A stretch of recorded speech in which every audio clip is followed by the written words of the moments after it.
Hello students, welcome back to my channel. आज हम लोग class 8 history chapter number first when where and how का last topic sources of modern history के बारे में पढ़ेंगे। अगर बच्चों आप डायरेक्ट इस वीडियो पे आ गए हैं तो पहले के दो वो वीडियो आप देख लीजिए, तभी आपको ये थर्ड वीडियो समझ आएगा। ठीक है, तो बेटा हम आज जो पढ़ने वाले हैं सोर्सेज ऑफ मॉडर्न हिस्ट्री, इसमें हम ये पढ़ेंगे कि हमको मॉडर्न हिस्ट्री के बारे में नॉलेज या जानकारी कैसे होती है, या फिर उसके सोर्सेज क्या हैं, उसके स्रोत क्या हैं जिनसे हमको मॉडर्न हिस्ट्री के बारे में पता चलता है। ठीक है, how do we know about modern history, हमें मॉडर्न हिस्ट्री के बारे में कैसे पता चलता है। बच्चों आपको जैसे पता है हमने अपने पास्ट टाइम को 3 पीरियड्स में डिवाइड कर रखा है, एशियन, मिडिवल एंड मॉडर्न। अगर मॉडर्न की बात करते हैं, एशियन और मिडिवल हमारे थोड़े से दूर पड़ते हैं। मतलब अगर हम एशियन पीरियड के बारे में बात करते हैं तो काफी पुराना टाइम हो जाता है, ठीक है, कंपैरिजन में। और अगर हम मॉडर्न की बात करते हैं मिडिवल से, मिडिवल एंड मॉडर्न की कंपैरिजन करते हैं तो मिडिवल भी टाइम पीरियड मॉडर्न से थोड़ा दूर पड़ता है, थोड़ा लॉन्ग डिस्टेंस हो जाता है। ठीक है, टाइम पीरियड उसका पहले का है और इसका अभी करेंटली है, इतना भी नहीं, मतलब कि 19th सेंचुरी। ठीक है, तो ये हमारा काफी नियरेस्ट हिस्ट्री का टाइम पीरियड है, तो इसके बारे में हमें ज्यादा इजीली जानकारियां मिल जाती हैं। ठीक है, तो difficulty to reconstruct the Asian and modern history, जो कि मैंने आपको भी समझाया है कि एशियन टाइम पीरियड क्या है बेटा, बहुत ही पहले का समय है, एंड कंपैरिजन में मिडिवल भी हमारा अभी बहुत पहले का टाइम है। तो इनको जानने में या इसको दोबारा से रिकंस्ट्रक्ट करने में काफी डिफिकल्टीज आती है। वो डिफिकल्टीज क्या है, जैसे it being the distance of past, हमारे मॉडर्न हिस्ट्री से कंपैरिजन में ये काफी पुराने समय है, ठीक है, पहले के समय है। Destruction of the historical material, जो भी इस टाइम पीरियड में Asian and medieval time period में जो इनके रिसोर्सेज थे, हिस्टोरियन रिसोर्सेज थे, उसकी डिस्ट्रक्शन हो चुकी थी। जो हमारे इवेंटर्स वगैरह आते थे उन्होंने काफी सारे अटैक्स वगैरह किए और अपने साथ वो चीजों को ले गए या फिर इसको डिस्ट्रॉय कर दिया। ठीक है, loss of original sources etcetera, जो हमारे ओरिजिनल सोर्सेज थी इसके बारे में Asian and medieval time period की, वो भी काफी चीजें हमारे पास अभी अवेलेबल नहीं है या फिर हो गई है।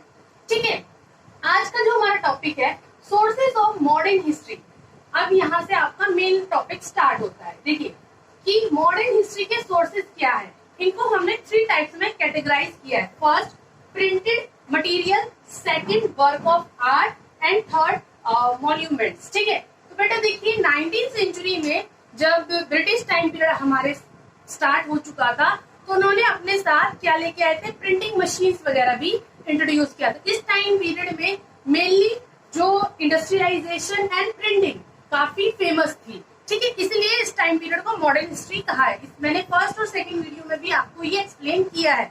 तो इस टाइम पीरियड में, मॉडर्न टाइम पीरियड में हमारे पास प्रिंटिंग मशीन आ चुकी थी जिससे बुक्स को प्रिंट करना, ठीक है, और न्यूज़पेपर को भी पब्लिश करना काफी इजी हो चुका था। ठीक है, तो उस टाइम पे हमारे पास ये प्रिंटिंग मटेरियल में अवेलेबल थी सोर्सेज, जैसे books, document, newspaper, magazine, pamphlets, survey, letters. अभी हम इसके बारे में पढ़ेंगे। देखिए बच्चों, बुक्स क्या, बुक्स के अंदर जैसे account of pilgrims, travellers, autobiographies, जैसे जो भी एक प्लेस से दूसरे प्लेस में सर्चिंग करते रहते थे ट्रैवलर्स वगैरह, या उस समय पे जो भी किंग वगैरह थे, या किसी ने अपनी खुद की डायरी लिखी है, तो उन बुक्स से भी हमको काफी नॉलेज मिलती है मॉडर्न टाइम पीरियड के बारे में, लेकिन एक्यूरेट हमें करेक्ट इंफॉर्मेशन नहीं मिलती। ठीक है, क्योंकि हर किसी का भी बच्चों अपना अपना एक वे होता है चीजों को समझने में, एनालाइज करने में। ठीक है, इस वजह से इस पे हम श्योरली ट्रस्ट नहीं कर सकते। डॉक्यूमेंट के अंदर क्या होता था बच्चों कि इस टाइम पीरियड में ब्रिटिश हम पर रूल कर रहे थे और वो लोग ज्यादातर रिटन चीजों पे बिलीव करते थे। ओरली हमने कुछ कह दिया, आपको बता दिया, उन चीजों पे वो बिलीव नहीं करते थे। वो everything they should be written, ठीक है, वो हर चीज को लिखित रूप में लिखते थे। ठीक है, तो ऑफिशियली रिकॉर्ड्स, जो भी उनके ऑफिशियली रिकॉर्ड्स वगैरह होते थे उनको वो लिखते थे। कोई पॉलिसीज वगैरह होती थी उनको लिखते थे, कोई डिसीजन लिया है तो वो भी वो रिटर्न में लिखते थे। एग्रीमेंट्स जो होती थी, एग्रीमेंट्स मतलब बेटा दो पार्टी के बीच में समझौता, ठीक है, या कोई प्लान है, had to be clearly written, ये सारी चीजें क्या हो, एकदम क्लियरली लिखित रूप में अवेलेबल हो। तो ये सारी चीजों को उन लोगों ने क्या किया, मीन्स ब्रिटिशर्स क्या करते थे, उनको प्रिजर्व करके रखते थे, बहुत ही सेफली रखते थे। सेफली इस तरीके से रखते थे बच्चों कि अगर मान लीजिए कोई एक विलेज है तो एक विलेज में एक क्या करते थे, वो डॉक्यूमेंट ऑफिस या रिकॉर्ड ऑफिस बना देते थे, जिसको तहसील ऑफिस या हमारे कलेक्टर ऑफिस या कमिश्नर ऑफिस एक्सेट्रा कई सारे नामों से जाना जाता है, ठीक है। तो इन सारे डॉक्यूमेंट्स को वो सेफली रखते थे और प्रिजर्व करके रखते थे। न्यूज़पेपर, मैगजीन, जैसे कि मैंने आपको स्टार्टिंग में ही बताया कि प्रिंटिंग मशीन इस टाइम पीरियड में हमारे पास अवेलेबल हो गई थी, जिससे न्यूज़पेपर को प्रिंट करना या मैगजीन को प्रिंट करना बहुत ही इजीली हो गया था। तो जो उस टाइम पीरियड में जो भी करंट में चलता था तो न्यूज़पेपर में वो पब्लिश होता था और आफ्टर अ डे वो एक स्टोर करके रखा जाता था, ठीक है। तो वो भी हमारे लिए एक रिसोर्सेज है, क्योंकि उनसे भी हमें पास्ट टाइम के बारे में कुछ ना कुछ नॉलेज मिलती है, बहुत सारी इंफॉर्मेशन मिलती है, ठीक है। इसके बाद बेटा हमारे सर्वेज है।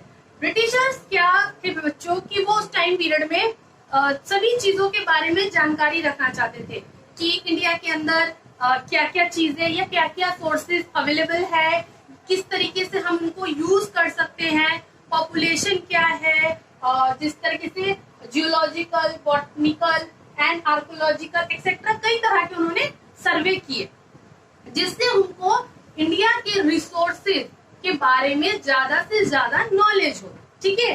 तो वो जो उनके सर्वे किए गए थे वो डॉक्यूमेंट्स या वो हमारे पास जो प्रिजर्व करके उन्होंने रखा था, तो उससे हमें जानकारी मिलती है मॉडर्न हिस्ट्री के बारे में। मतलब मॉडर्न टाइम पीरियड का हमें नॉलेज कहीं ना कहीं सर्वे भी देती है जो ब्रिटिशर्स ने करवाया था, ठीक है। वो ज्यादातर सर्वे क्यों करवा रहे थे, वो इसीलिए करवा रहे थे ताकि उनको ये जानकारी मिले कि इंडिया के अंदर कितनी रिसोर्सेज है या कितनी तरह के प्लांट्स हैं या उनकी स्पीशीज, ट्रीज, कितनी फर्टिलाइज लैंड है या सॉइल्स है, कितनी अच्छी हम कल्टीवेशन कर सकते हैं, नील की क्रॉप कहाँ हो सकती है, कितनी हमारी इम्पटी सोर्सेज हैं, खाली जमीनें हैं, इस तरीके की बहुत सारी चीजों की उन्होंने जानकारियां प्राप्त की और अपने पास उन्होंने रिटन फॉर्म में रिकॉर्ड करके रखा, जो बाद में हमें हमारे पास्ट के बारे में इंफॉर्मेशन देते हैं, ठीक है। लेटर्स भी बेटा उस टाइम पीरियड में लिखा जाता था, जैसे ही मैंने बता दिया कि प्रिंटिंग मशीन आ चुकी थी और लोग अवेयर हो चुके थे रिटन चीजों के बारे में कि हमें लिखित रूप में होना चाहिए, लोगों ने पढ़ना लिखना भी शुरू कर दिया था। और मेनली जो ब्रिटिश थे, कभी अपने ऑफिस में या अपने सब स्टाफ में या किसी डिपार्टमेंट में उनको इंफॉर्मेशन देनी पड़ती थी, तो मीन ऑफ कम्युनिकेशन काफी लेटर से ही होता था, वो एक दूसरे से कम्युनिकेट कर पाते थे, ठीक है। तो ये लेटर भी हमको मॉडर्न हिस्ट्री टाइम पीरियड के बारे में इंफॉर्मेशन देता है कि उस टाइम पीरियड में किस तरीके की सिचुएशन थी या किस तरह की चीजें अवेलेबल थी, ठीक है। इसके बाद बेटा work of art. Work of art में हमारे दो चीजें आती हैं, एक स्टैचू और पेंटिंग। स्टैचू और पेंटिंग एक रियल विजन हमको देता है, एक रियल विजन हमको बताता है कि उस टाइम पीरियड में क्या सिनेरियो हुआ। यहाँ पे बेटा आपको सिर्फ रिटन फॉर्म में डॉक्यूमेंट, पेपर वर्क चीजें मिलती हैं जो आपको एग्जैक्टली चीजें नहीं बताती, लेकिन स्टैचू और पेंटिंग आपको काफी विजुअलाइज करने की नॉलेज देती है कि उस टाइम पीरियड का सिचुएशन किस तरीके का था, ठीक है। इसके बाद हमारा आता है मॉन्यूमेंट्स। मॉन्यूमेंट्स के अंदर बच्चों historical buildings like India Gate, Birla house, president's house etcetera, जो काफी मेन सिटीज में है, ठीक है। तो ये जो बिल्डिंग्स वगैरह भी हैं, ये भी हमको मॉडर्न हिस्ट्री टाइम पीरियड के बारे में इंफॉर्मेशन देती है, ठीक है। आई होप बेटा आप सभी बच्चों को ये लेक्चर समझ आया होगा। अगर अच्छा लगा हो तो लाइक शेयर जरूर करें और मेरे चैनल को सब्सक्राइब करें। Thank you.